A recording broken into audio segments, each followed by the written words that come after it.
I've been crusading in Clubhouse for the Black community and trying to be like one of the leading NFT artists in the space, and just being like the positive person I am. So I've been getting on stage and spreading my message. And I had met up with Farouk and Paolo, who are big, I guess, golden bridge makers in the space. They put people in the right place at the right time, give people a voice in Clubhouse who maybe are a little scared to get on the stage and raise their hand. They just pull them up there because they know they maybe had a conversation with them one time and remembered like how cool of a person that they are, and someone like me, I was really scared to like get on the stage. But anyways, we made friends, and Paolo happened to be Jake's old manager back in the day, like when he was coming up on YouTube. And so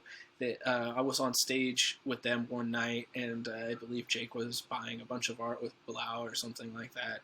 And Jake was about to leave the room, and Paolo was like, "Hey Jake, before you leave, I want you to check out my guy Cory Van Lew's artwork. He does some really dope stuff. I want to link you guys together, so you guys can talk." And Jake looked at my profile photo. He's like, "Hey, I like your pink suit." And then that was what he left. I was like, "Oh, thanks, cool." He left, and then I had the floor, and I got to like share my stuff. But Jake left, and so he said he was going to hit me up, and I was like, "All right, cool. Let's see if he hits me up." And then I guess like 12 hours later, he hit me up on Instagram. He's like, "Yo, I want to do like a collab. I really love your work. I'm doing this release for my fight with Ben Askren, and this is like my idea, and let's get on a call." And so we got on a call, we started talking, and I kind of like, we just got to tell each other about each other and stuff.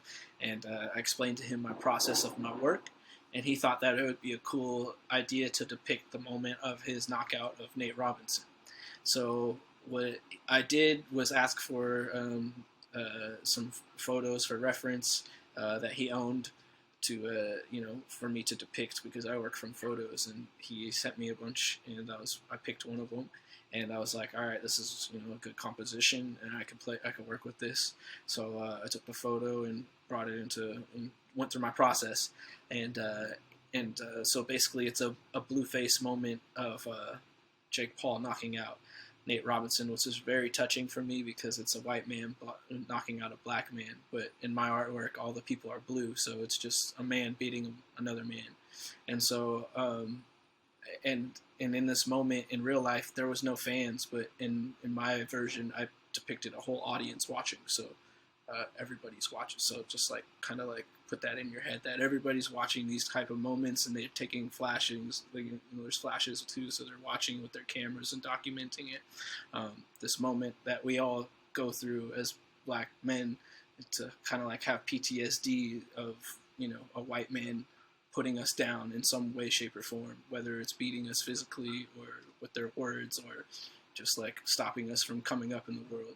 And so that's kind of like my take on the moment, but it's also a moment of, somebody who is proving people who say that they can't do something, and he's actually doing it, and he's making a name for himself. He's actually winning.